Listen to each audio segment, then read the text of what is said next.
Póngame rumba, llegó. Rumba más buena para gozar, que rumba más buena. Pero que rumba más buena. Rumba más buena para vacilar, pero que buena es la rumba. Que rumba más buena para gozar, que rumba más buena.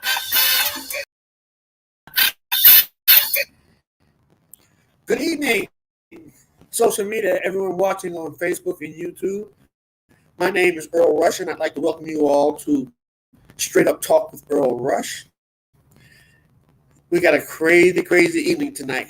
What you were hearing in the background was our special guest for the evening, George Delgado. He was jamming on the percussions with Spanish Harlem Orchestra.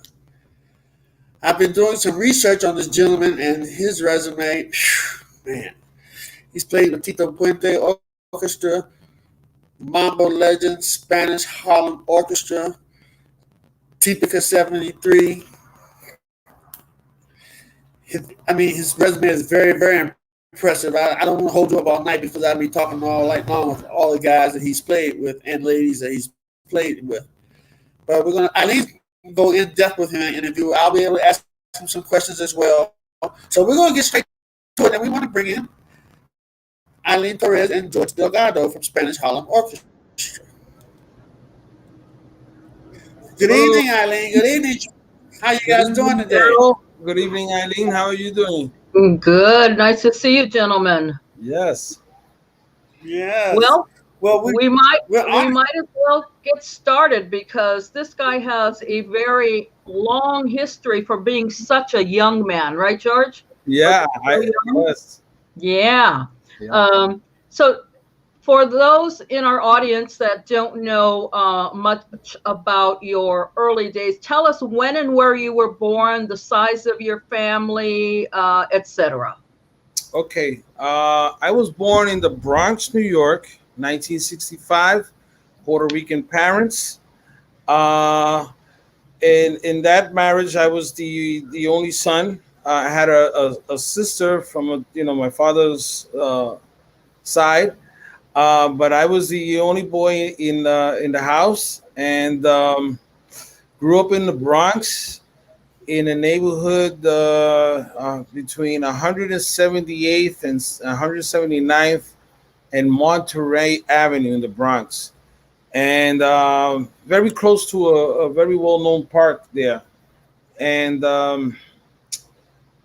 for some reason, there was a lot of percussionists on that neighborhood. I mean, obviously, I was a young boy. I didn't know them, but my father sure did know, because my father used to hang out, shoot pool and do, hang out with the guys. And I remember used to get together in the park, and it was a jam, and my father I was always tagged along. I was always tagging along either with my mother or my father. There was no such thing as leaving the kid behind or leaving them with the relatives. Wherever there was anything happening, and especially had anything to do with music, we were there. Ideen, in the conversation that we had earlier, a couple of weeks ago, I had spoken to you about what they call the Jazzmobile, right? And the Jazzmobile back in those days in New York was an actual mobile. It was like a trailer, and they would come through your neighborhood, and the band was playing on the trailer. So, they would come, through my block, they play for a little bit, and everybody got to see that. And now they go to the next neighborhood, and it was like an entertainment, that was only done in the summer, obviously. But I remember running behind the truck, just to see. I had a thing with the bass and drums, anywhere I saw a drum set, it was like an amusement park to me, So, and your father, you told me that your father was a great salsa enthusiast. So what kind of music did you hear in your house? Well, in my house, we listened to whatever was happening at the time, such as Tito Rodriguez, Machito, Richie Ray. It's a lot of Ray Barretto because my father was a big Ray Barretto fan, and anything that had to do with drumming and percussion, that was his thing. So we could say he was a frustrated musician, maybe, or he just he was just blown away by that, and so for that reason, somehow he purchased a drum from somebody, maybe in the street or something, and he brought that drum to the house, and that drum was always out of its case, and it was in a corner. So and I would watch him play it and whatnot, and so little by little, I started putting my hand on it, and at a very young age, I believe I sent you my little baby picture. At the very young age, I was able to imitate what he was showing me, and so that comes to, there used to be these radio shows. I forgot you mentioned the name Rick Sugar. Yeah. We used to listen to that, and we would play along with it. Also, to my understanding, he used to work making the record covers for the vinyl records. Who made the record cover? My father. He used to work in a factory putting those covers together. That was one of his jobs in New York, and so he knew what records to have, and he had quite a collection of records. So so we listened to everything in the house, and so we would sit together. I never forget. I was a little short, stubby, fat, and I would sit on the arm of the chair so that I could reach the drum properly. And the other days, I posted that picture, and somebody said, at that age, you had the perfect position of a drummer, of a hand, of a conga player. The position of the arms, and it was a nice detail. And did you pick that up from your father, or did you just instinctively have that? Yeah, no, I picked it, but it was very, very easy for me. It was like very easy for me to catch on to whatever he is showing me, and having I remember as a young kid having that. I don't know if you want to call that perfect pitch. Perfect pitch. Yeah, but it was. I was very good at learning very quick and staying in time. Not playing out of crazy time like you're hearing a delay or anything. I was very good at the time. So then after that, as I grow up, I didn't play too much. You kind of like grow out of that little. I knew that anytime. The drum was always out. Anytime somebody came to the house to visit, I would sit at the drum and play like a little show, like a welcoming, okay, the house, and show the people, look, I can play. And that photo that I sent you, that came about. One of my mother's brothers was related, or his daughter. Or it was related to the late Mario Hernandez, the tres player. Oh, wow. So he came by the house, and they were hanging out, and one night they came by the house, and when the man came to the house, I sat down and I played. So the man was impressed. He said, that kid is going to be, because we just come in, and he just pulled everything out, and he set up and he played. Not to mention that later in the years, I actually did play with Mario Hernandez. He used to play a lot of. Yeah, he used to play a little local clubs in the Bronx, and we used to go and play for $40-$50, and it didn't matter at that time, So you just wanted to have the experience. Yeah. The majority of us musicians that have like grown up in the era that I grew up in, the 70s and 80s, and we weren't caring too much about the amount of money that we were making. We were just, wanted to play. It was about playing and becoming good at what we do.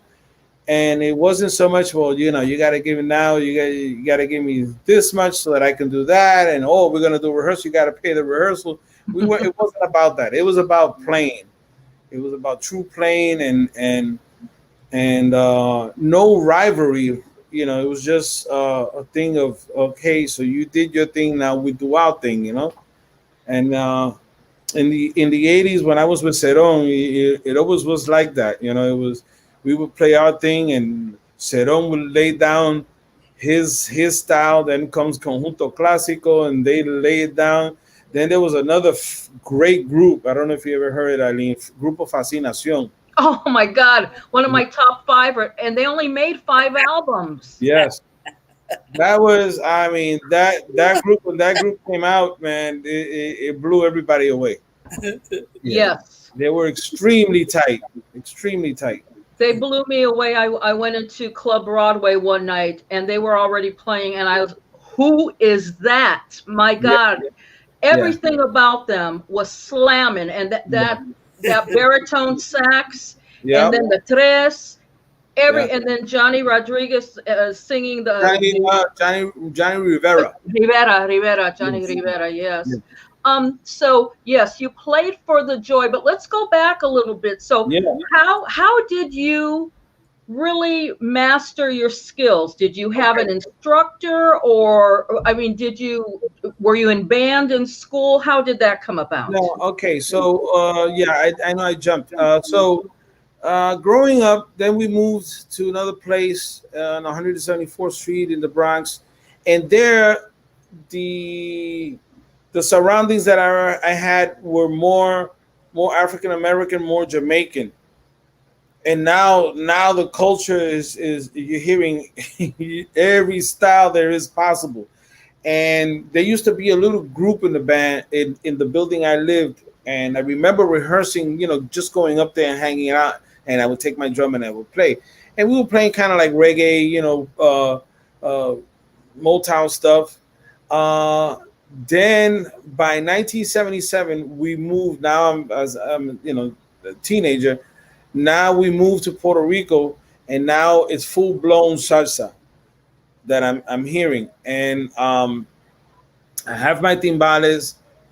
I have you know, that conga that I had. My father kept it, but I only had my timbales. So that's why I was known originally as a timbalero, because it was the first instrument I dominated. And you know, I grew up in the era of Nicky Marrero, Oreste Virato, which were the hottest guys and the guys to listen to.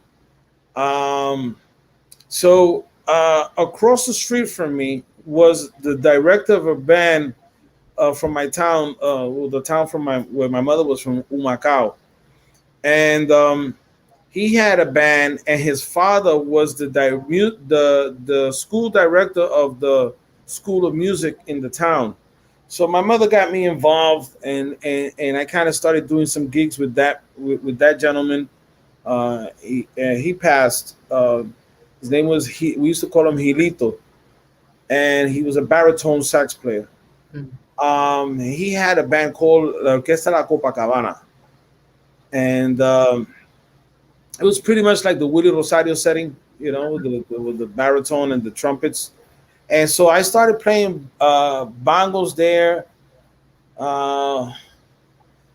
and a little bit of timbales, but more bongos. And then from there, I started picking up gigs with the local groups on timbales and bongos in the town until the big break came in junior high school with Tito Rojas. Say that again. Your big break came in junior high. Yeah. That's mind blowing. Oh, my big musical break. So when I'm walking, I had a very close friend, intimate close friend. His name was Gerardo. And you know how you got those boys that you hang in junior high school. We were tight. We drink water together. We hang out. And so we're walking down the halls. And there's these little posters that say St. Valentine's Dance, Tito Rojas y el Conjunto Borincano. And I'm looking at it, and you know how you dream as a kid and say, man, I would like to play that gig. I wish he called, I said, I wish he called me for that because we thought we were bad, he used to play bongos, I used to play timbales, and he looked at me, he said, man, you crazy, the kid talk. And sure enough, a week or two before, Tito comes to my grandmother's house where I used to live. Not to mention that Tito lived a block away, and he comes to my house, and I'll tell you the story how he knew I was a musician. My mother and his wife used to work together in the same factory. So when Tito used to go pick up his wife at work, he would give my mom a ride home. And his wife and my mom were very close. So it looks like my mother, was always voting for me. Yeah, I want you to check my kid out. He plays, see if there's anything happening. She was always pushing the button. And so sure enough, Tito shows up to the house, and he tells my grandmother, he says, "Aquí vive in this house. Does George Delgado live in?" And she said, "Yeah, let me go get him." And my grandmother comes, she says, "Listen, there's a man outside. His name is Tito. He wants to talk to you." So I come outside, and he says, are you George Delgado? And I said, "Yeah." He says, "They tell me you play. They tell me you play really good." And I said, "Yeah, I think I do, And he says, "Would you like to rehearse with me?" And I said, "Yeah." I said, "But I don't have a car or anything." He says, "No, don't worry. I live around the block. I'll come and pick you up, and I'll take you to the rehearsal. You're gonna do an audition, and we'll see what happens." And I was what? I must have been like 15 or 16. I was so hungry to play. My chops were like a blade, And so I go, and sure enough, I did the rehearsal. I knew the other guys that were already, rehearsing, and sure enough, that I started playing with him. I was on the gig. So now I have to get a suit and get stuff. So the event came up. I did it, and it was a school night. And I came home like at 1:00 in the morning or something to go to school the next day. My mother was livid. My mother was so livid. She said, "No, this cannot happen. I don't care. You do it on the weekends, but you can't." And my mother was very, protective of me because I was a clumsy kid when I was growing up and all that stuff. And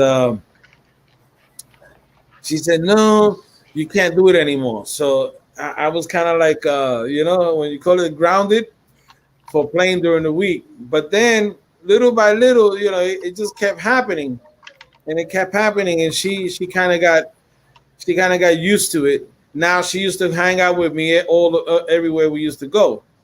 So I started as a timbalero with Tito Rojas. I already knew, I must have been like 16, 17.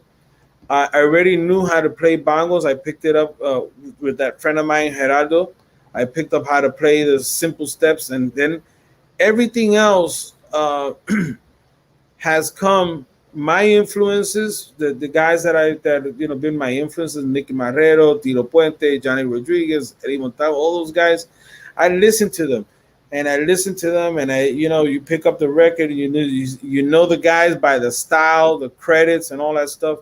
And those guys in those days were so iconic for us percussion and for musicians in general. They left a big legacy for us that were up, coming up. And I have to thank God because it was his gift to me. I as a little kid growing up in the Bronx, I grew up in that era where they used to burn the buildings down. The landlords used to say, "Well, tonight, take all your valuables. We're going to burn the building down for insurance purposes." They had that trick. So I remember I was so crazed about seeing a fire truck, and I always said, "Man, I would like to be," as a kid, I said, "I would like to be a fireman." It turns out that all my abilities and my God's gift was in the music. And so I never really took formal classes for percussion. I did take some drumming, drum set in junior high school in New York, and I found it a little complicated. And so I said, no, I'd rather see it, somebody do it, not me do it. And then moving from New York to Puerto Rico, where all I had was salsa to listen to mainly. That's where I kept, and listening to records, listening to Manny Oquendo, listening to Nicky, listening to Jimmy Delgado, Oreste Virato. Those were the influential cats in my time of growing up into the music. So when other kids were cutting classes to go hang out or smoke or do whatever they wanted to do, I was cutting class to go home and practice. But I always got caught. Because my neighbor across the street used to tattletale on me. She used to tell me, she used to tell my mother, "Hey, your son, he didn't go to school today." And my mother would say, "How you know that?" He said, "Yeah, because he was there playing." Yeah. So wow. Yeah. So you rather play than cut class and do something fun with your friends. Yeah. I was more, yeah. I saw a lot of accidents. Usually when school is finishing, they do this thing in Puerto Rico they call la fuga, and is where everybody gets together and they go to the beach. That kind of thing. They ditch school and they go to the beach. And I saw and heard that a lot of kids, had accidents. They died, and I was kind of like a sucker for that. I said, no, I'm good. I'm gonna go somewhere else. I'm gonna go home, and I would practice for hours. And where along the way did you learn to read music? To learn how to read music, I started working in the late 88, 89. I started working at the Johnny Colon School in El Barrio. And then I picked up a gig. And then a little after that, when I started playing with Libre, I met Willie Rodriguez, the piano player. And he used to work in the public school system. So he used to work for a program called Los Cumbancheros, which was an ESL program in the public schools in the Bronx. And he got me that gig. So now I had two teaching gigs that didn't conflict in time, plus the gigging that I was doing. So still at that point, I did not learn to read. I did not learn how to read music until I joined Boys Harbor, and I went on tour with Jimmy Bosh in 1998 to 99 that we went to Europe. There's this famous book called the Ted Reed's Syncopation book. And so I'm looking through the book, and there's different ways of writing the same message or the same thing musically. And I didn't understand that until I opened a certain page that gave you the three versions of the same thing. So I questioned a friend of mine, and he said, yeah. He said, the best thing that you do is that you recognize or you memorize what that particular note means and how you're going to play it. So that way you can read it. So, and little by little, I started learning how to read. And then I started writing parts out. My classes, I started writing the classes out, the patterns, and breaking it down and number them and make it easy, like a show and tell type of thing of how to play a pattern. So that's how I developed that. And and as far as the playing, it's always a learning process. Like anything else you do in life, it's always a learning process. Who you listen to, how much do you listen to it, how you identify with it. But some people, I can listen to something with somebody and they might not identify to it the way I do. So we would have to explain each other how, how that works and stuff, because there's a lot of things that I do musically in my playing that is influenced from things that I've heard and stuff like that, and people always ask me, why do you do that, or why would you play that pattern there, and I tell them it's because I pick it up from somewhere else that I've heard it, and I'm able to, I know how to imply it musically to what I'm doing. So I don't believe in the teaching thing of percussion, which I taught for many years in Boys Harbor. I don't believe in giving titles and rules to a particular pattern. Some people say, well, no, it's this and it has to be that, and because of this. Yes, there's a history behind each pattern that you play or whatever type of music that you're playing, but what makes it rich is that you're able to play around with the patterns and still make it work. So, well, when we were talking, I found it really weird that I've always known you as a conguero. I've seen you play bongo, okay? Never seen you play timbales, but I've always known you as a conguero. And I was very surprised when you said congas at one point were not your forte. Uh-huh. Yeah, no, it wasn't. It wasn't until 1988, 89 that I joined Conjunto Libre. Tell us about that experience. And for those who may not know who Conjunto Libre is, please explain the magnitude of their experience and their mastery. Okay. Conjunto Libre was the fall off of Palmieri's band, which was the original La Perfecta. Okay.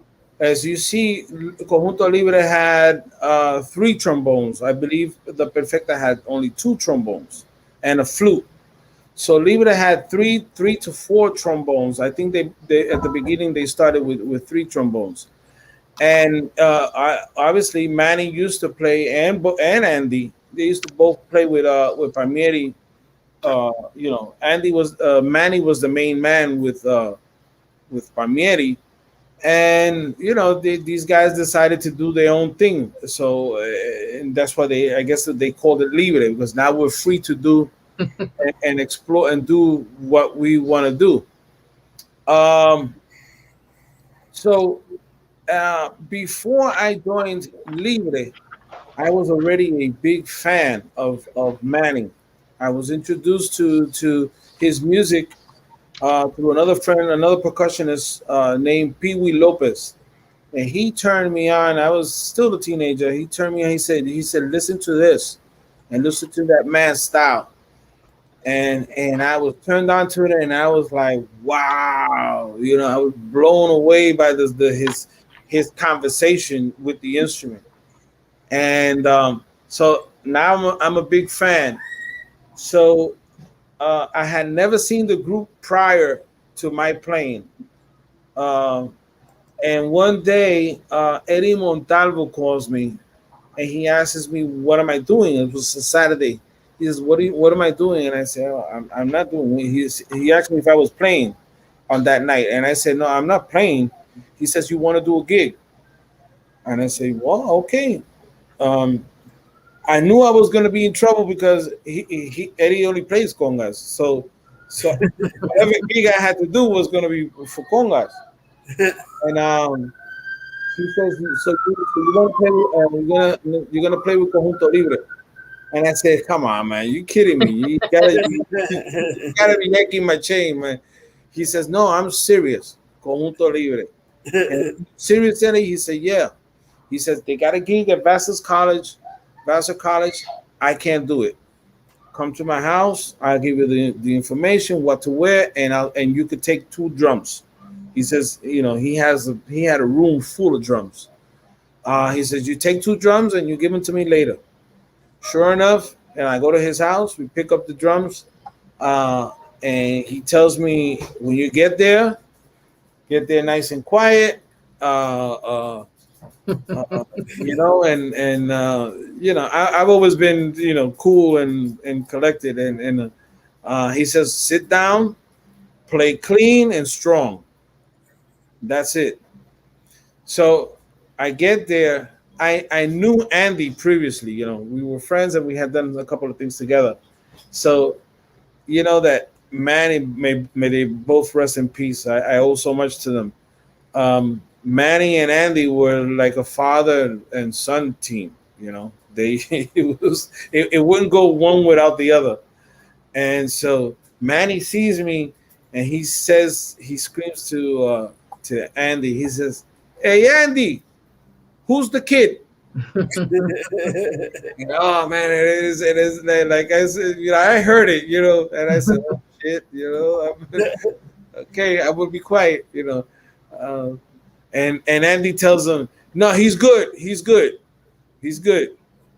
and he left it at that. We sit down and play, and I knew, because I was such a fan, I knew what I needed to feed him so he could feel comfortable. And I played it and I played it. And at the end of the night, I never forget, you know, when it came time to pay, and he took my hand. Manny had big hands, big hands. Manny grabs my hand and he slaps it with the other one. He says, "You gotta see here anytime you want." Wow. Okay, let's make sure that people know Manny Oquendo is the musical director of. Yes, Manny Oquendo was the musical director along with Andy. Andy Gonzalez, the bass right, player. Co-director. Manny was a percussionist of many, the Tito Rodriguez Orchestra, Tito Puente Orchestra. I mean, he did so many things, you know, that a lot of people didn't know about, you know. He was on a lot of those old Larry Harlow productions. The one with Justo Betancourt, Pa Bravo Yo. He's a percussionist on that. He did there was a lot of things that he did, and there may be some things that I don't know what he did, you know, because these guys we're talking about 40s and 50s, you know. Right. And he, you know, his group was like a university of hard knocks for any type of musician. We're talking about singers, choruses, everybody that went through that group went through a structural learning of what it is to play what we call now hard salsa. You know, those guys were way ahead of their time, you know, and knew what they were doing, and when you came in there as a young buck, you know, you need to have some kind of knowledge, you know, or if not, you were gonna it was gonna be let known this is what you gotta do. I remember now I'm coming in as a conga player, but I wasn't a conga player. I knew how to play the instrument, but I didn't, you know, and I knew enough to get by, and so now I'm now I'm doing all these different rhythms and different tempos, and it's a challenge. And Manny was, I can I say the word? Manny was anal, very, very anal about what you had to do. And he had no hair on the tongue. I mean, he let you have it. You know, listen, you're doing this wrong, and because Manny used to record every gig with a little bone box on a cassette. Wow. So he was driven home, and he used to live in Long Island. So on the drive home, he was checking you out. He was listening to everything. And so now the next day, you're gonna get a report card. You know, he's gonna tell you. And so I remember, like now, he never called me through my first name. He never called me George or Jorge. He always called me Delgado. And he called me up and say, he never said like, "Hi, how you doing? How's the family?" You know, Manny was very street. You know, he called me and said, "Delgado, I'm listening to you. Your tumbadora is too low," meaning in tuning. Your conga's too high, and just hang up. Just hang up, you know. Message So delivered. Yeah, so that means that at the next gig I had to get it right because he was gonna call me again, you know. He was very detailed about it, you know. But you know, and what I learned with all the guys from that era, that's the way they were all like that. But you know, what you get out of that is to be an excellent musician in whatever instrument that you're playing. You know, so any of the guys that you talk, Jimmy Bosh, Pablo Vasquez, you know, that's they're gonna tell you the same thing. That was a school, you know. You go in there, you know. Okay, I'm gonna play, you know. Oh yeah, wait till you sit down, and then you will know if you're gonna play or not, you know. Well, it sounds like you graduated from that university with honors. Yes, I did. Yes, Manny, and you know what? With that said, Manny really took me under his wing because after that, you know, he really, it became hard for him to play if I wasn't there. Oh wow! Yeah, you know the thing with some of these percussionists, they get so used to and when they find what they want to hear, they don't want to deal with anything else. They hear that, you know, this is what I because this is what he's giving me. He's respecting that, and that's why, you know, I try to apply to a lot of my students that I have to mention that I have like 3 or 4 great students that are playing and they followed that step, you know, that I told them, listen, you know, you could do all the tricks in the world, but when it's time to do the right thing, then you got to do the right thing, you know. And they follow that. I'm very proud of them. So yeah, Manny was very, very detailed with what he wanted to hear and rough at the tongue at the same time, but I still love you type of thing, you know. is I love you, but this is I need this, and I want you to learn this, and this is how we do it, and this is the way it was done, you know. So very good. Yeah. Now, is this a good time to talk about Justo Betancourt? You brought him up, so is this a good time to talk about him? Well, Justo Betancourt, I think I did 1 or 2 rehearsals with him in New York. He's like chill. He's another one of my favorite singers. I never had. I just really admire his work and his that swag and the attitude. Justo was when I joined Tito Rojas' band in Puerto Rico. It was previously called Conjunto Borincuba because of him. Mm-hmm. Therefore, whatever. Because Justo was Cuban and most of his band was Puerto Rican. Yeah, give me a second here. I'm gonna turn on the light because it looks kind of dark here for me. You guys see me clearly? Yeah. Well, we see you. It is a little dark, but if you want to turn on a light, we can do that. Is that better? Yeah. Yeah. Okay, Yeah. that's better. Yeah. So Justo leaves Puerto Rico, and that's when Tito Rojas gains the group. And actually, he still has some of the Borincuba members in the group. So Justo and Tito. Justo was Tito's daughter's godfather. They were compadres. Oh, wow. And Justo gave him the nickname of El Gallo. Did not know that. Yeah, Gallo Salsero, because he used to say when Justo couldn't sing or he had a sore throat or whatever, he would say, "No, canta gallo, you know, like you my gallo, you my second fighter." So they said, "Canta gallo, canta," and that's how Tito gained that name. Yeah. Interesting.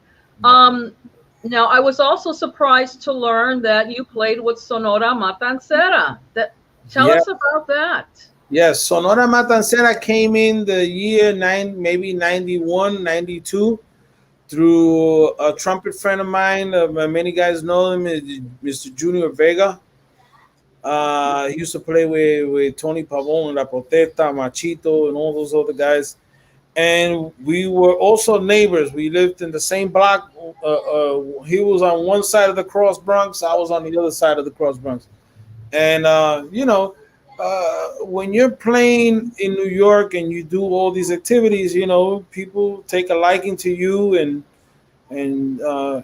it takes a lot more to be a good musician than just to be a good musician. You got to be a good person, general, and have a courtesy and be on time and all those little good things. So, I can tell you there may be a lot of great musicians, and they have a tardiness issue. They have some other kind of issue, and maybe that's why they don't get the calls, So anyway, so Junior and I were friends, and I used to rehearse with a little Latin jazz group that he was always rehearsing. And so he used to play with La Sonora Matancera. Him and Richie Verrett. Oh, wow. Yeah. Who plays in many bands with you. Right. Yeah. And so he says, listen, you want to do this gig? And I said, yeah, I do anything. So I started playing with La Sonora Matancera. So that went on for like maybe a year and a half or two. And in the mix, we recorded one album, which I believe is the last album. It's called Sonora Matancera de Nuevo Mexico. And Yayo Indio was singing. I did one trip with them to Costa Rica, backing up Leo Marini, Alberto Beltran, Sergio Gonzalez, and Yayo Indio, and another guy used to call it Baby. And I remember going to Variety Studios in Times Square, and I don't know, it must have been February. It must have been February because it was really, really cold. And I never forget when I got upstairs to the studio, it was so cold outside that I had to let my drums. I had fiberglass drums. I had to let them like kind of defrost because it was so cold. And traditionally, that group used to have the conga player would play with only one drum traditionally. Mm-hmm. And instead of bongo players, it was timbalitos, pailitas. It's like like timbales, but very small.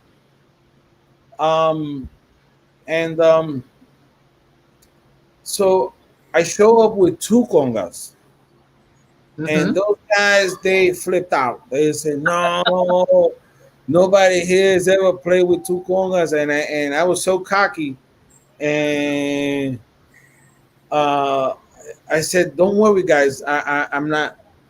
I'm gonna be. I'm gonna let you know that I'm gonna show you that I'm not gonna take it out of context, And man, we recorded, and when they heard it, I just played what needed to be played. They were head over heels, They said, "Wow, man, you really did something here. You kind of like broke the mold of that." And I, to this day, I believe that was the last album.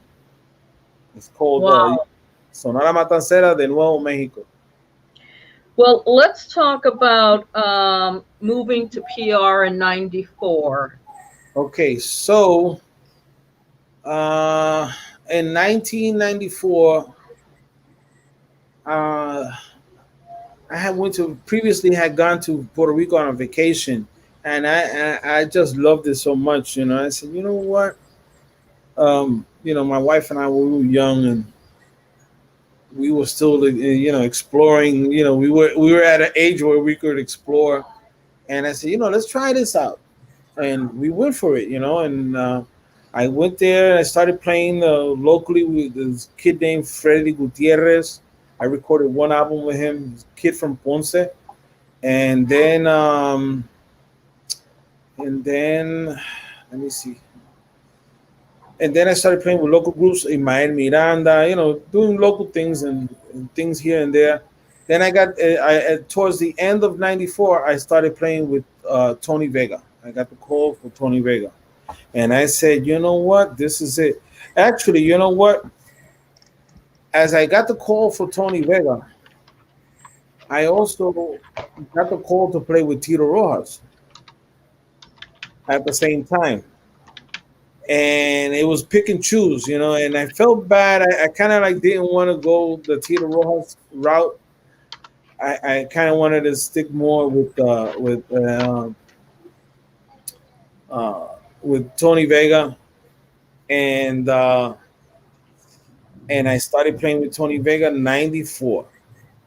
Bongos. I was playing bongos. Richie Bastar was playing congas, and Edwin Clemente was playing timbales.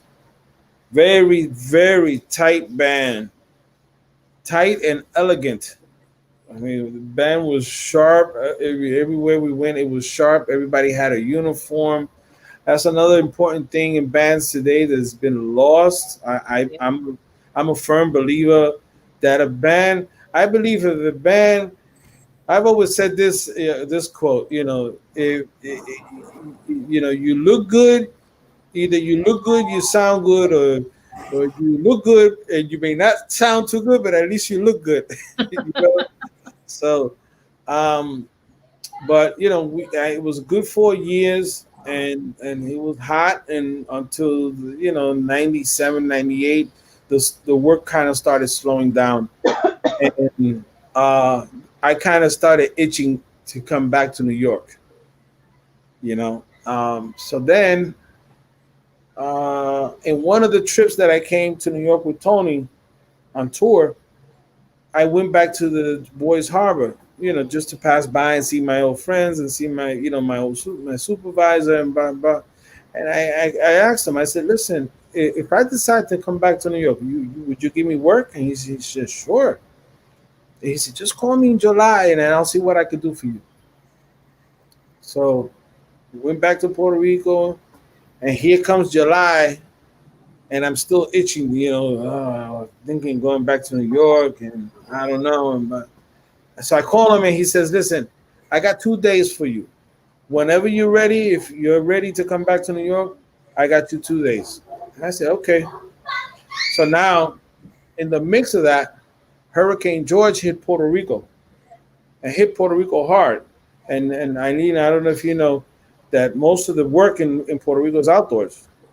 Yeah. Fiesta patronales, this festival, this and that. So all of that was out. And now Tony is rehearsing a new band because a lot of members left. And Tony's rehearsing a new band, and in the same rehearsal, he announced that he was no longer taking the band to New York. And I was like, wow, man. So, and then I said, when I used to come to New York with the band, I never stayed in the hotel. I always stayed in my family's house, So basically, you were paying for my ticket, So I told him, Tony, not even me. I said, all you got to do is pay me my ticket. I have a place to stay. He said, nah, I can't even take you. So then now that put me a little bit more motivation to come back to New York. And sure enough, October of '98, I came back to New York. Okay, let's stop there because we've got a couple of videos that I want the audience to hear. And I want to preface this. Yeah, can I answer that question to Sure. Brian Martinez? Brian, yes, I am working on a CD for the last maybe 5 or 6 years, but I will hopefully bring it out at some point. Okay, the video that we're going to play is from San Sebastian, Spain, España, Ruben Blades. It is Spanish Harlem Orchestra. And what I find fascinating and so humbling about your attitude, because I called you about this and I said, hey, I could barely see you in this. And you said, I don't care. All I want people to know this was one of the best Oh, concerts. you're talking about the Típica 73 concert. But you also told me that you felt the same way about the one in Spain. That was one of Yes, the well, best. that much is true. Yeah, but the Típica 73 was way above the level. Yeah. So you want us just to go straight to Típica since you're. Yeah. Either one is good. Yeah. Let's do That to me has been Típica. the best one. Yeah. Okay. Yeah, that was my favorite band for 20 years. They were so, like, they were decades ahead of what Yes. everyone else was doing. Yes. Way ahead. I had never seen this video or heard this song. You And heard that. Bruno used to play that at Zanzibar. not the way I heard it on this video. Not the way I heard it on this video. This was a different version of something. But let's go to it. Anyway, I only played a certain part that you asked me to block off. It's more toward the Mambo Moña because the band is so Yeah. Right. But in orbit. but towards the end, oh my God. Yeah. That band was out of control. That was out of control. Well, let's go to it.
Yes. I can't take it no more.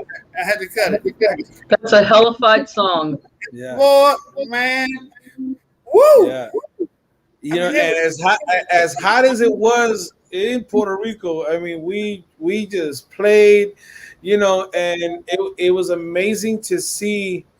I mean, I'm getting goosebumps right now. It was amazing to see how many fans were there of Típica. I mean, Típica was like I mean, it's like you were saying, I mean, they were just way decades ahead of what everybody else was doing. And I Johnny and I are very close, and I always ask him. I said, Johnny, do you guys you guys rehearsed and you rehearsed the tunes? Did you play the tunes? He said, well, sometimes we used to play the tunes before going into the studio, like in on gigs, just to get them really tight. He says, but the majority of all that playing was live in the studio. I mean, going into the studio and playing with that magnitude, and just don't mess it up, because we'll have to do it all over again. The art of recording live is that everybody's feeding off of each other, and that's it's a love situation, as to opposed to sometimes how we have to do some kind of productions where we call it block recording. It's like somebody will send me a file, I'll go downstairs and I'll so now I have to think a little bit more to make it not sound so mechanical, because the recordings that are done individually sometimes could tend to sound a little mechanical. So it's up to you with your experience to lay that ground. Okay, so now the next guy that's gonna come in can do this and can do that and get to feel each other, you know. But there's nothing like live recording, you know, mistakes and all. Well, when were you invited into the Tito Puente Orchestra? Tito Puente Orchestra. I came in. They were recording the album. They were recording the album of which was, believe, the last album was the Masterpiece. Masterpiece. Yeah, and so you know that they were merging musicians from Palmieri's band with Tito Puente. You know, it was a merge of musicians, and the percussionist for Palmieri those days was, if I'm not mistaken, it was Paoli and a kid named Javier Oquendo. But those guys lived in Puerto Rico, and so after they finished doing something, they left to Puerto Rico, and there was 2 more tunes that needed to be recorded. They added 2 more tunes, and so they found it more expensive to, less expensive to get somebody from New York that could do the gig. And so Johnny and I, like, we've always had this bond. And he's always put me there, and he said, well, no, let's call Georgie and he come and do it.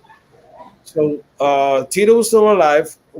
I went and did the gig, and it was like more like a picnic than anything else.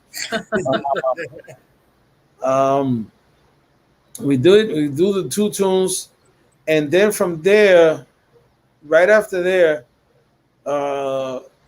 Tito was going to be set to have his surgery.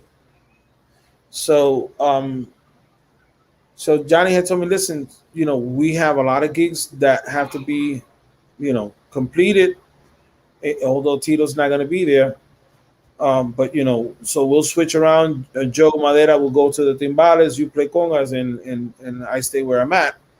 And we'll keep doing the gigs, and when he comes back, or maybe we'll still need you because he may not be able to play, or maybe he'll just direct the band or whatever.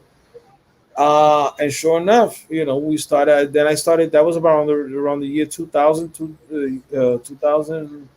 I don't remember what year was it that Tito passed, but it was around there. And we started working. And the night that he went into surgery, we were working in one of the museums in New York, and we were told that, okay, he's in surgery and blah blah blah, only to find out the next day that he didn't make it. So then after that, the band had many contracts they had to fulfill. So what they were doing was they were bringing in special guests like Eddie Palmieri. What's the other gentleman? Paquito de Rivera, Dave Valentin. Those were in place of Tito Puente. So we would do a show, and we kept that going for about another year and a half, until Margie said, well, this is it, guys. Thank you for your services. But we're no longer going to continue the band. And that's how that ended. So at that point,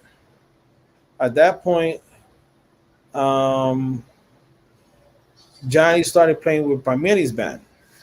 And Palmieri was putting together La Perfecta Dos. And again, they were missing a conguero, and Johnny brings me into the group, and now we start working. And we tried rhythmically. Don't get me wrong, Palmieri's always had the best rhythm sections, the most powerful rhythm sections, and his rhythm sections went into different genres, different styles, And so Johnny and I, being in the group, and Jose Clausel, we brought it back to what more or less La Perfecta was, it's style wise. and we rode that horse, boy, to like I would say like a good 2 to 3 years. A lot of work, a lot of work. Eileen, and we had this little conversation between Spanish Harlem and Palmieri. I bought my house. And that I'm telling you humbly, I'm telling you, it's not. It's just the amount of work that there was between both until, of course, it got conflictional, but it was a lot of work, and at that point too. There's another thing. I was doing a lot of recordings. I was doing a lot of stuff at the time. I mean, a lot, and I was living in the place in Hunts Point, and I wasn't paying that much rent, so I was putting my money away. I was being really smart about it. I was putting my money away because you have bigger dreams. So, and to this day, I thank those two, all the people that were there. I thank them for letting me grow with them, especially Palmieri too. Besides Manny Oquendo putting me on the map as a conga player, Palmieri took me around the world. Uh-huh. Yeah, and he let me shine with him. So I'm very appreciative of that. Fabulous. Yeah. We've missed kind of a lot of stuff, but it'll come back to us. Okay, good.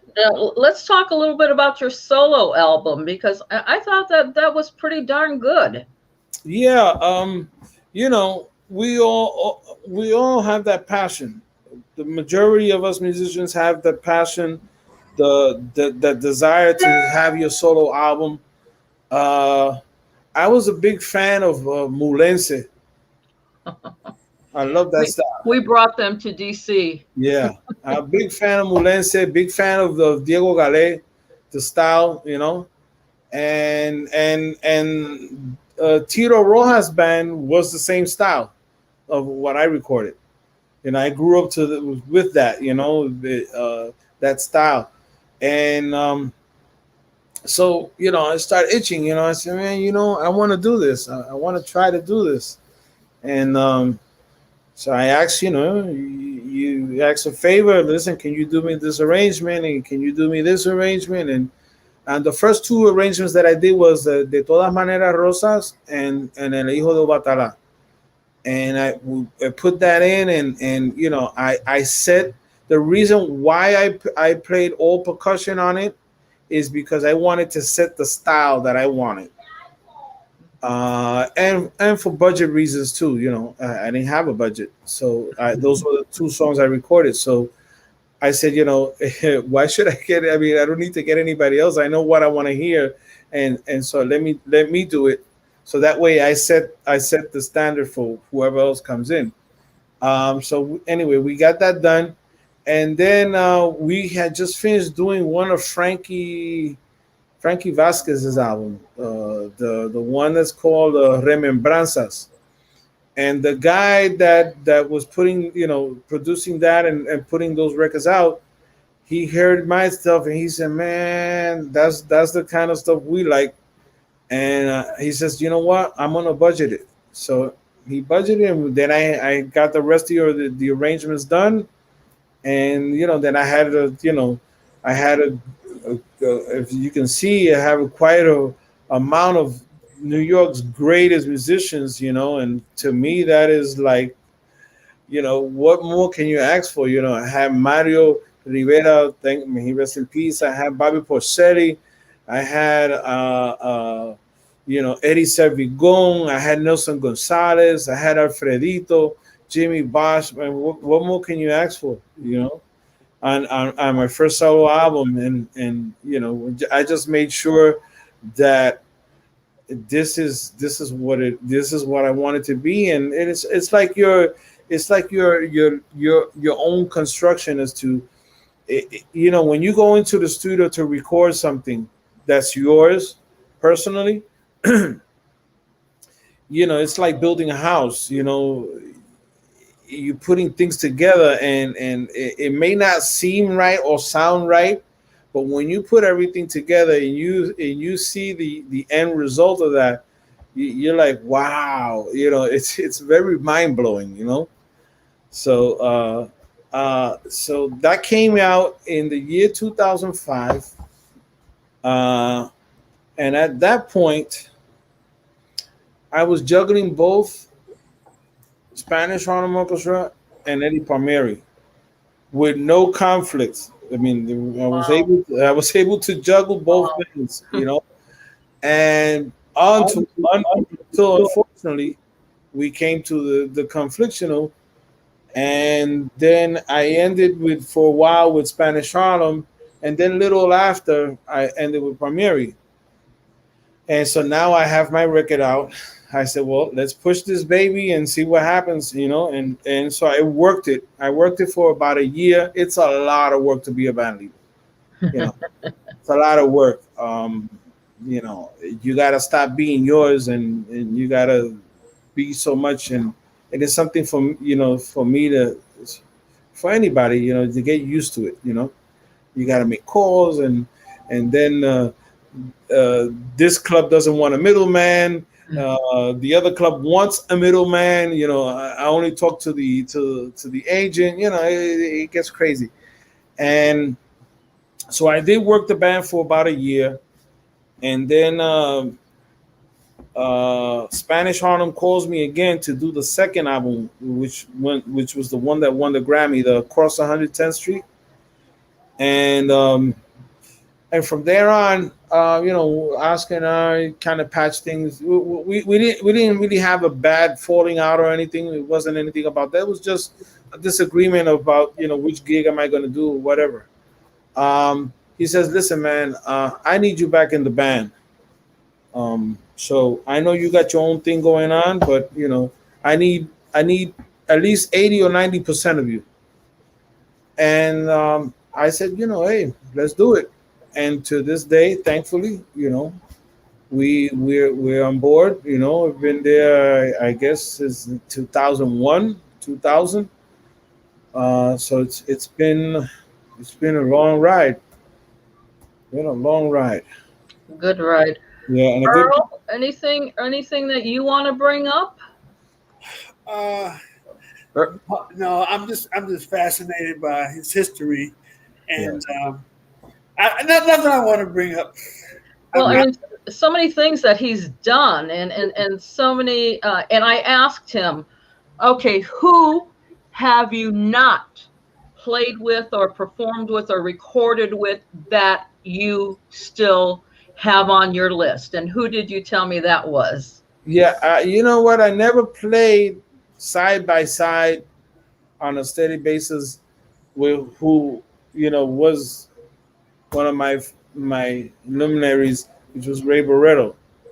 We knew each other. I knew I knew him, and anywhere I would see him, we hugs and whatnot. But I never sat down to play with him, and much less record.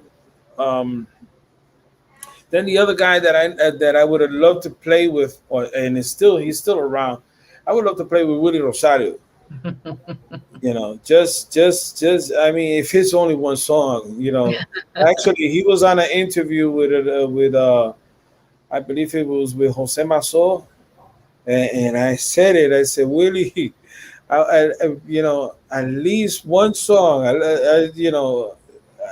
or record one song. I've always loved his discipline and the sound of his band. And did he respond? He said, well, he said it in a humorous way. He said, well, let's see what happens with the pandemic after the pandemic. Yeah. Well, that's your cue. It's we're near the end in some ways, certainly not globally, but things are starting to pick up, gigs are coming in. It's a political year, so there's a lot of outdoor events. That's what I've been doing lately. A lot of outdoor stuff, and I will mention that I did do a gig indoors. It felt a little eerie, you know, because you got to be careful. And I mean, I've been vaccinated, but it don't mean anything, you know, if you're not careful. But it was just not the same feeling, you know, like, oh, should I hug him? Should I not hug him? You know, that kind of thing. But a lot of the events are outdoors. We got a great event this Saturday in New York, in the Bronx, in Morrison Avenue. Sonora Ponceña is going to be there. Oh my God! And I'm going to be playing there with Frankie Vasquez. Ooh, okay. He's got like one of the opening acts. I don't know who the other acts are, but that should be a lot of fun. Wow. Yeah. Wow.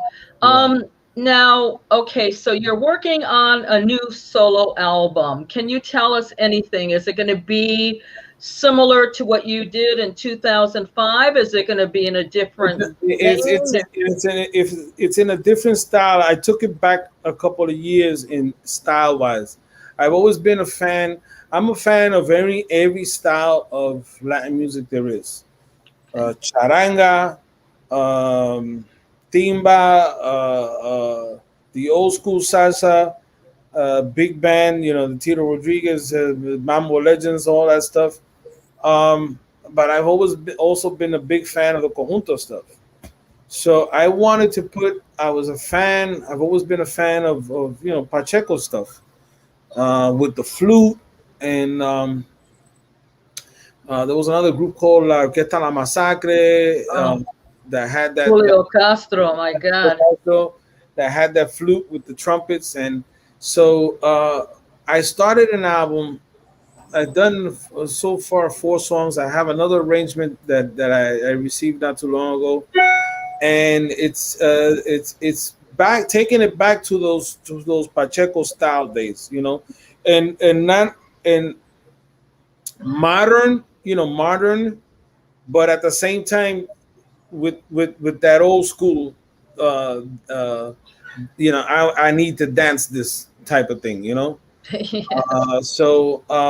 And like I said, I already put four tunes and got another one there. And the thing of the art of picking songs is pretty much the hardest, because you always got to find the type of tune that fits the style of music. It's just not, I like the song and I'm going to put it here. I mean, for me, it may work for somebody else. So picking the tunes is sometimes, and I have other couple of tunes there that I already have registered and they're really stuck here, and they haven't left me, you know, as to say, well, let me do this other tune. You know, I still have them somewhere in the back of my head, and I just got to get myself together to do it. You know, sometimes you get involved doing so many other things, like in the house or, you know, life in general. But I know that at some point I'm going to get it and get it done, because it's been way too long. I know I gave you a little taste, and you knew what it's about. So, well, I'm going to lobby for conjunto style cha-cha-cha. Yeah. Those are some sexy sounding and feeling tunes that make you jump up on the floor. Yeah, that's what I'm thinking about. I'm not thinking about taking solos or none of that stuff. I'm just taking it to the dancer, you know. And we like that. and simple, you know, nothing complicated, because that's what happens sometimes. You know, we record stuff that's so complicated sometimes. And sometimes the more you put into the arrangement, the less you get out of it, you know. And I'm a firm believer that if you know your profession well, or you do your craft well, you make anything work. So, you know, you don't have to put 20,000 breaks and changes and do this and then go back to that. You know, it works if you know you know how to make it work. That's very important. Wow. Well, we've had, you know, a lot of comments from people who have tuned in. I'm going to mention Alexis Cordova in Puerto Rico, Lorraine, now Miami, Carlos Maldonado, Cleveland. I see Lupez on here. And then Brian tunes in most of the time. Yeah. You know, what you told us has been just so enlightening and eye-opening because, you know, we see you as a guy that plays in all these fabulous bands and you always do a great job. But to hear about what your journey has been, Yeah. how you got there, and, you know, what you like, what you appreciate, what you strive for. We, the listening public, the dancing public, love what you do because you bring joy into our life. You make us happier. Yes, yes.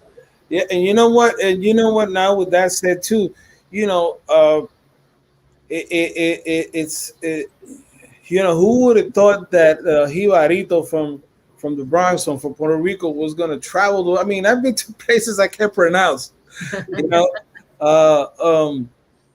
and to go to these countries in Europe, which I just said, there's some of them I don't even know how to pronounce it, and see that your craft being appreciated, even though, you know, like when we went with the Spanish Harlem Orchestra and Mambo Legends to St. Petersburg, Russia, you know, people say, but the people dance salsa, and I told them, listen, they were dancing salsa like they were at the Corso. You know, Wow. you Wow. know, and you know, we went to Korea, and it's just the reaction and to know that, man, you got that power for an hour and a half to make that person's day memorable, you know, because there's sometimes, you know, they're gonna remember that for the rest of their life, you know. Yeah. And we just keep going on and on, you know, around the world doing this stuff, and you know, sometimes back at home, you know, sometimes we feel like sometimes some things, you know, not all the times, but some things just, you know, yeah, you know, whatever. And so, you know, why should I have to go so far? So, you know, people appreciate really what you do, you know. You're in our backyard. We can see you, you know, repeatedly. And a lot of times people just don't appreciate what you're bringing to them. They're having a good time dancing, but they're certainly not appreciating all the years of practice and experience and collaboration that you've gone through in order to bring them to this frenzy. Exactly. And the thing is, sometimes, you know, yes, we travel the world, we go places, and it don't come easy. You know, we go through a lot. You know, it's a lot of missed Christmas, a lot of missed New Year's, birthdays. You know, all that stuff. It's so there's a lot that comes to it. Oh no, you can't go through here. You got to go through there. You know, you got to go through security. If you got tickets, they won't let you into the country. We've had the experience where guys, especially Canada, you know, you owe tickets, man. When you go to that border, they're gonna send you right back. You know. Oh my God. Yeah, we've seen it happen before. Never heard that. Yeah. If you got old tickets, when you put your passport, they see that. They pick a bone with that. My goodness. Yeah. But you know, I'm talking in general that these are some of the things that we encounter. It's like the flight was delayed. Now we got to get there. There's no time to rest. You know, you got to drop your clothes, change your clothes, go do a sound check. Oh, you can't come back to have at least another 2-hour rest. You know, it's a lot. It's a lot that goes into it, and yes, you can see when we go and we perform, we perform like anybody else does. You know, you give it your all, no matter what you encounter. Tito Puente said one time, "I'll rest when I'm dead." Well, yeah, I'm hoping that on those occasions when you feel depleted, that the dancing public transfers their energy to you so that you're able to. Definitely.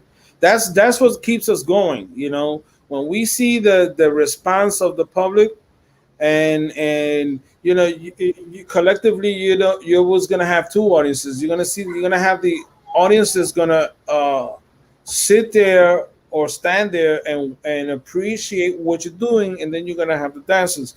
So you know, you're gonna have the best of both, and you know, it's always a feedback to us. You know, the acceptance of the audience is what triggers us to, okay, we're tired, but we're gonna let you have it. You know, you know, we're gonna give it to you anyway.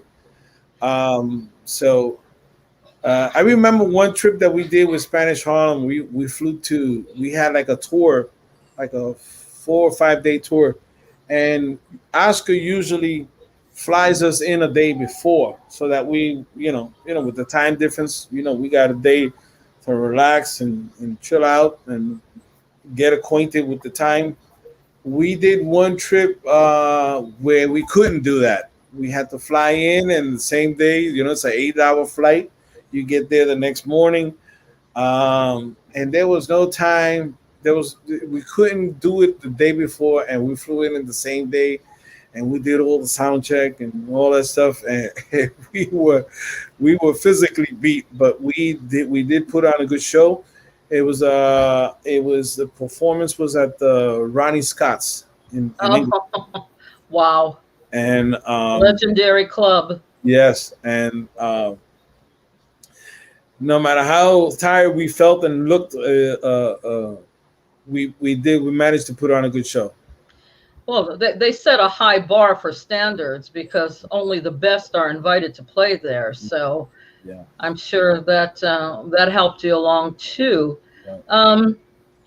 This has been fascinating. Even though I knew some things about you, and I've known you for quite a few years, and I'm looking forward to seeing Spanish Harlem in Cleveland in September. Yeah. It's already on my agenda. It's just heartening to know that we have these great events to look forward to where we can replenish our souls. Mm-hmm. Thanks to the great work that you guys bring to us. Mm-hmm. Mm-hmm. That's it. Yeah. We, and like the old school guys that I know that are playing still, like such as Palmieri, Dandy, Nicky Marrero, Nelson Gonzalez.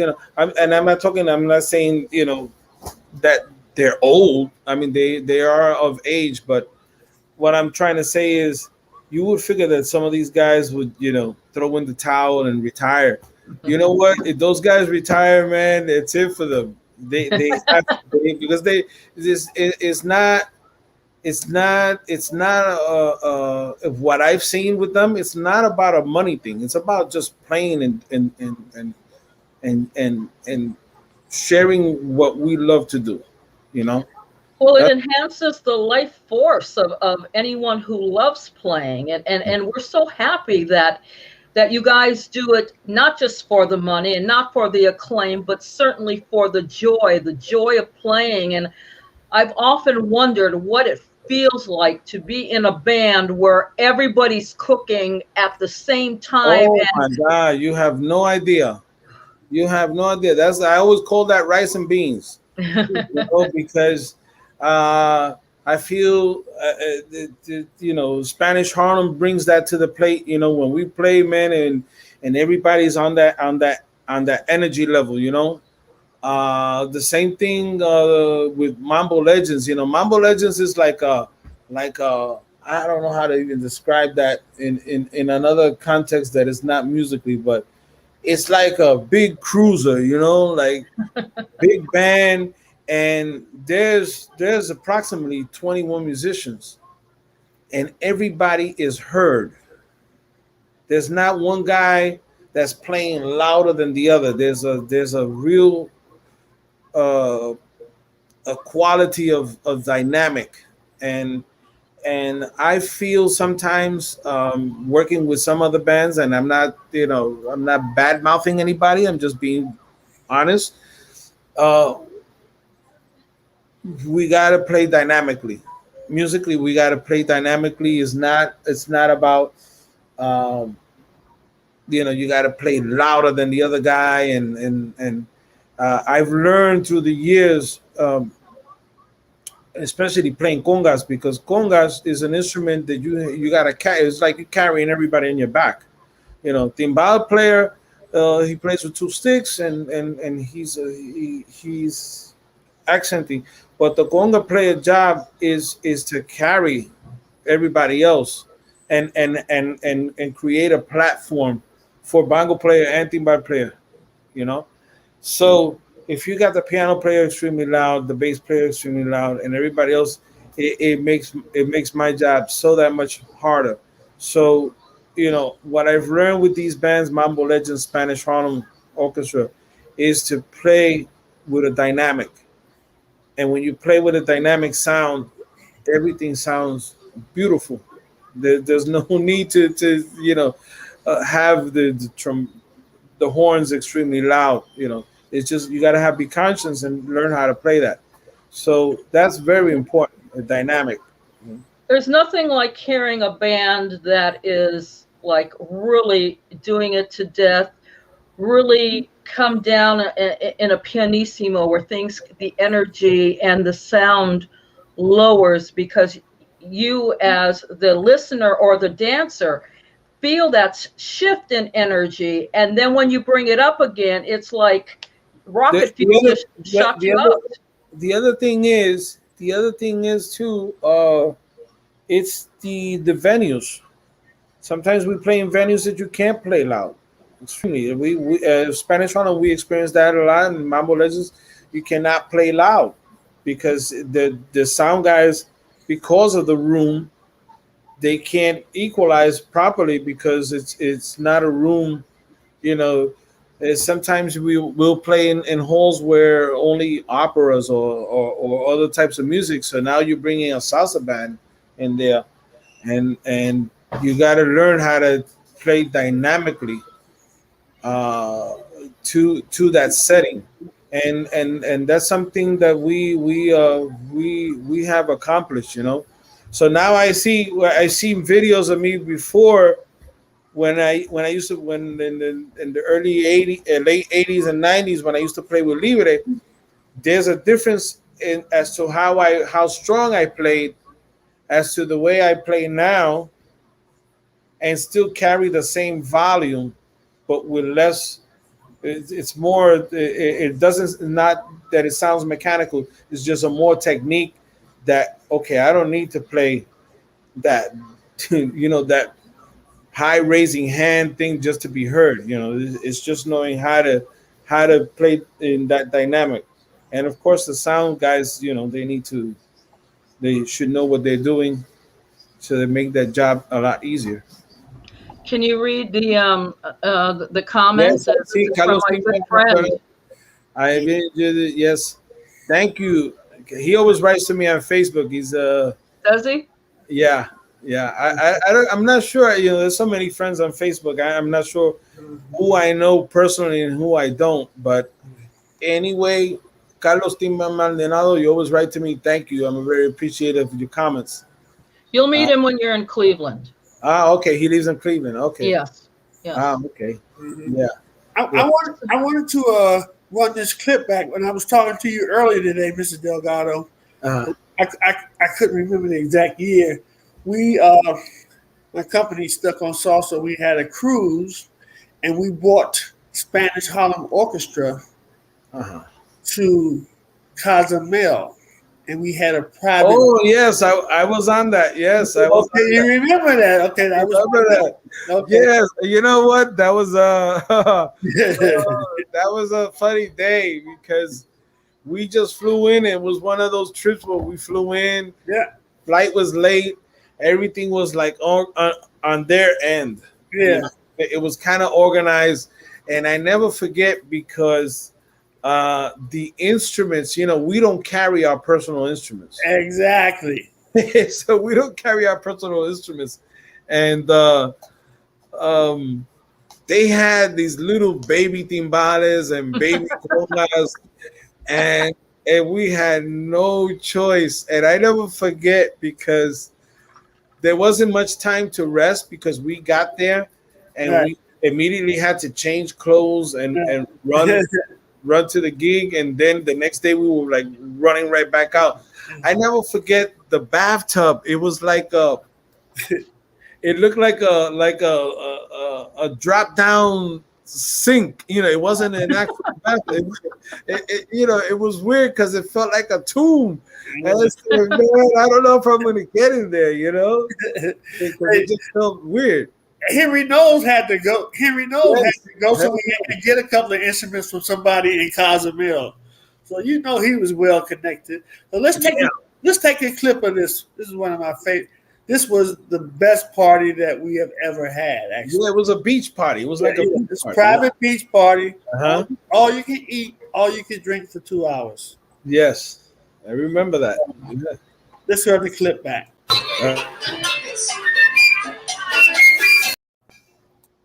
Look at that.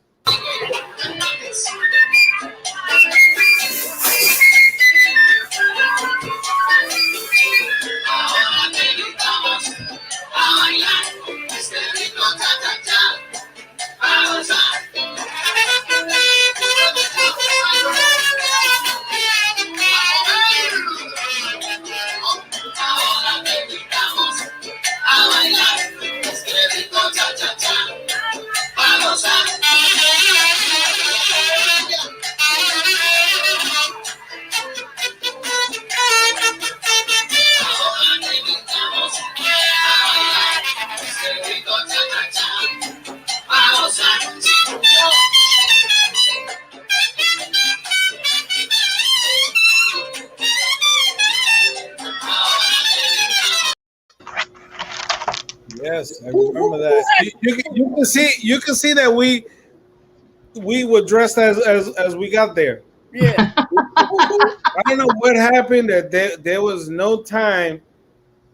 There was no time for anything. We just got there. We dropped our bags, and so we run to the gig, you know. And it was one of those gigs. It was a messy gig. It was sand all over the place. You know, it was good though. It was good. I enjoyed it. It was just that when we saw the instruments, we were like, "What?"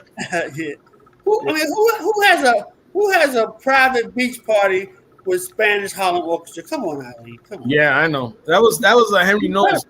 Incredible. Yeah. Incredible. Yeah. Okay. Well, I want to take the time out to thank you so much for coming on, Mr. Delgado. It's an honor and a privilege to listen to you and learn some history. And as I told you earlier today, I love Big Band Mambo. You don't understand. That's why I really didn't ask you a lot of questions or say anything. I mean, I'm over here just reveling in this moment right now. So I usually a little bit more talkative, but I just can't believe it. So yeah. Thank you so much. We do, you know, fortunately, you know, I think it's a more of a track record, you know, as to how you establish yourself. And you get the calls to do a lot of things, you know. Tomorrow we're doing I'm doing a retaping of a Christian video that we did.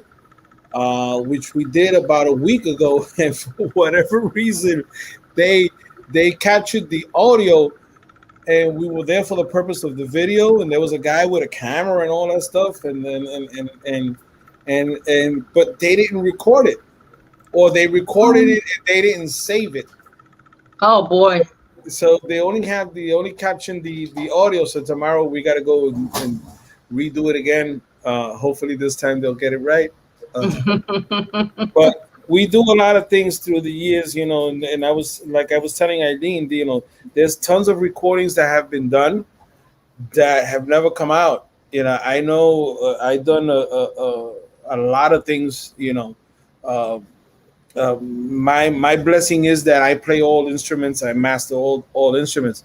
So for some producers, sometimes it's easier for them to say, well, you know, instead of me calling, you know, everybody and trying to get everybody together, you know, you just come and do all three parts, you know.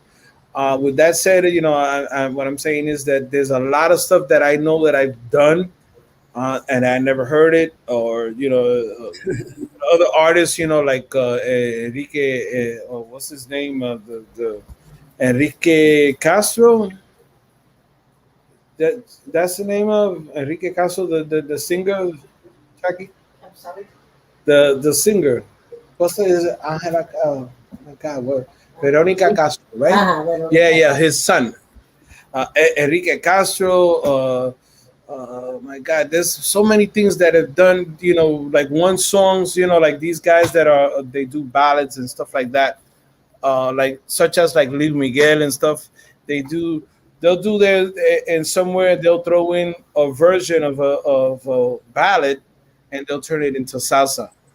Is what I'm trying to say. So I've done a lot of that stuff that I've never heard it, and tons of stuff that's been produced that just never makes it, and a lot of good stuff.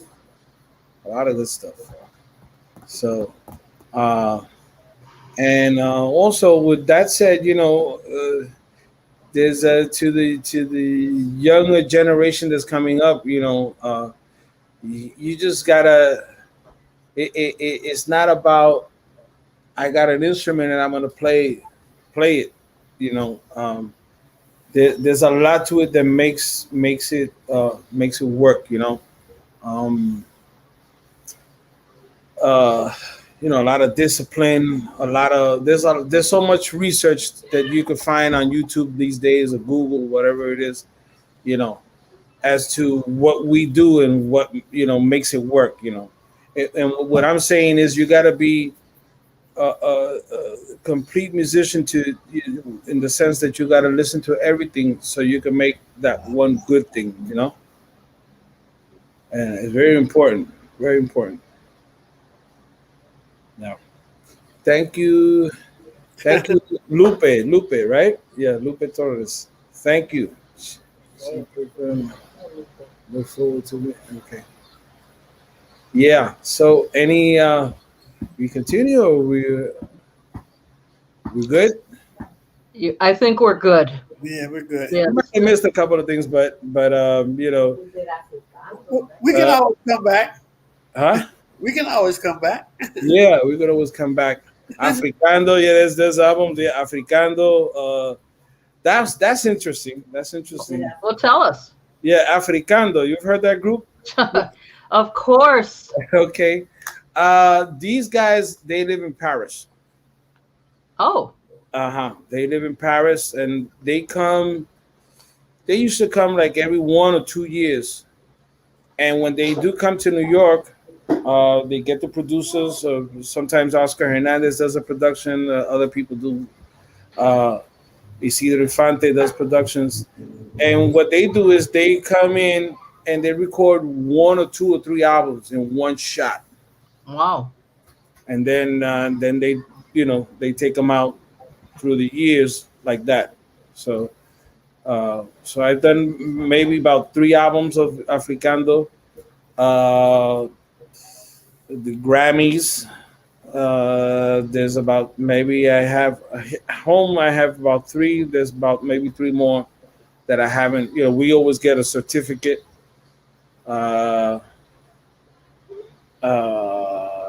One thing I didn't tell you, Adina, was that I'm part composer of one of the tunes in Spanish Harlem's album. Which song? Esa Nena.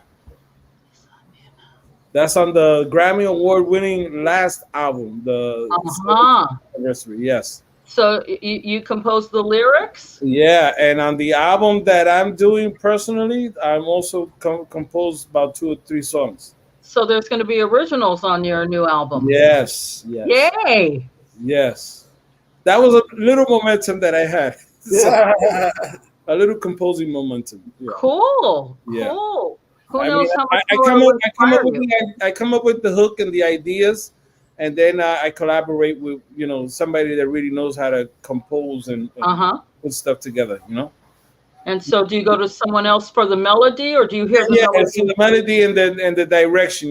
Sometimes it's hard to put all the words together, but because us rhythm guys, the majority of us, we think in a rhythmic way, and guys that sing and compose, they have that art of how to put words together. Well, instead of saying this, you say this, and blah blah blah, and they put it together. So, that